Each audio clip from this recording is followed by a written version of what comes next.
वंशिका और आप देख रहे हैं न्यूज माइक। आज बताएंगे आपको देश भर की बड़ी खबरों के बारे में, लेकिन सबसे पहले नजर डाल लेते हैं हेडलाइंस पर। महिला आरक्षण पर कांग्रेस का आरोप, सरकार पर देरी का आरोप। पहलगाम हमले के 1 साल बाद जम्मू और कश्मीर सुरक्षा में बड़ा बदलाव। मणिपुर में हिंसक प्रदर्शन के बाद तनाव बरकरार। अमित शाह का वादा, बंगाल में यूसीसी लागू करेंगे। तमिलनाडु फायर क्रैकर यूनिट में धमाका, 13 की मौत की आशंका। हैमस्ट्रिंग चोट के कारण आयुष महात्रे आईपीएल 2026 से बाहर। आइए इन खबरों को विस्तार से जानते हैं। महिला आरक्षण पर कांग्रेस का आरोप, सरकार पर देरी का आरोप। कांग्रेस ने मंगलवार 21 अप्रैल 2026 को केंद्र सरकार पर महिला आरक्षण लागू करने में देरी का आरोप लगाया है।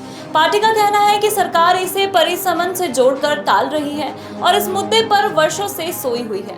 कांग्रेस ने यह भी याद दिलाया कि सोनिया गांधी और राहुल गांधी पहले ही प्रधानमंत्री नरेंद्र मोदी को पत्र लिखकर महिला आरक्षण को तुरंत लागू करने की मांग कर चुके हैं। विपक्ष ने सरकार से अपील की है कि मौजूदा लोकसभा संख्या के आधार पर आरक्षण लागू किया जाए और इस संबंध से बिल को मॉनसून सत्र या मई के अंत तक लाया जाए।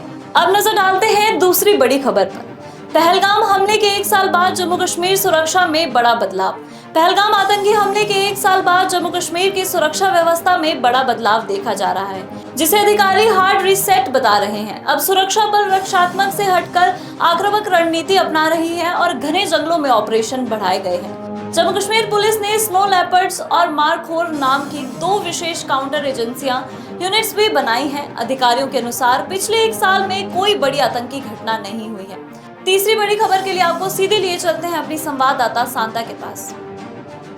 मणिपुर में हिंसक प्रदर्शनों के बाद तनाव बरकरार। मणिपुर में 2 बच्चों की हत्या के विरोध में हुए प्रदर्शनों के बाद इम्फाल वेस्ट में तनाव बढ़ गया है। थंगमेबंद, सगोलबंद और उड़ीपोक में उस समय झड़पें हुई जब प्रदर्शनकारियों को क्वामेबंद ईमा मार्केट की ओर जाने से रोका गया। सुरक्षा बलों ने आंसू गैस और लाठीचार्ज किया, जबकि प्रदर्शनकारियों ने पत्थरबाजी की। इस घटना में सीआरपीएफ जवानों समेत कई लोग घायल हुए।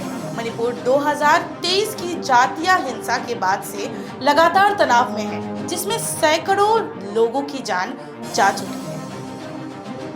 अब बात करते हैं अमित शाह के किए गए वादे के बारे में। अमित शाह का वादा, बंगाल में यूसीसी लागू करेंगे।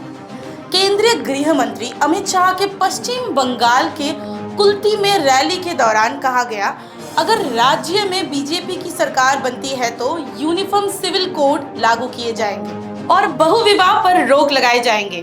उन्होंने घुसपैठ मुक्त बंगाल और राज्य में उद्योग व रोजगार बढ़ाने का भी वादा किया है। शाह ने मजदूर सरकार पर उद्योग को नुकसान पहुंचाने के आरोप लगाया है। बंगाल में मतदान 23 और 29 अप्रैल को होगा, जबकि मतगणना 4 मई को की जाएगी। अगली बड़ी खबरों के लिए आपको सीधे लिए चलते हैं संवाददाता राशि के पास। तमिलनाडु फायर क्रैकर यूनिट में धमाका, 13 की मौत की आशंका। तमिलनाडु के विरुधनगर जिले में रविवार को एक पटाखा बनाने वाली फैक्ट्री में जोरदार धमाका हुआ, जिसमें कम से कम 13 लोगों की मौत की आशंका जताई जा रही है और कई लोग घायल हुए हैं। यह हादसा कतनारपट्टी गांव में हुआ, जिसके बाद मौके पर भीषण आग लग गई। दमकल विभाग ने आग पर काबू पा लिया है। घायलों को नजदीकी अस्पताल में भर्ती कराया गया है, जबकि बचाव कार्य अभी भी जारी है। धमाके के कारणों का पता अभी तक नहीं चल पाया है। अब बात करते हैं खेल जगत की। हैमस्ट्रिंग चोट के कारण आयुष महात्रे आईपीएल 2026 से बाहर। चेन्नई सुपर किंग्स के बल्लेबाज आयुष महात्रे हैमस्ट्रिंग चोट के कारण आईपीएल 2026 से बाहर हो गए हैं। उन्हें यह चोट 18 अप्रैल को सनराइजर्स हैदराबाद के खिलाफ खेले गए मैच के दौरान लगी थी। फ्रेंचाइजी ने बताया है कि उन्हें 6 से 12 हफ्तों तक रिहेबिलिटेशन की जरूरत होगी, जिसके चलते वह इस सीजन में आगे नहीं खेल पाएंगे। सीएसके ने अभी तक उनके स्थान पर किसी नए खिलाड़ी की घोषणा नहीं की है और टीम मैनेजमेंट स्क्वाड को संतुलित करने पर काम कर रही है।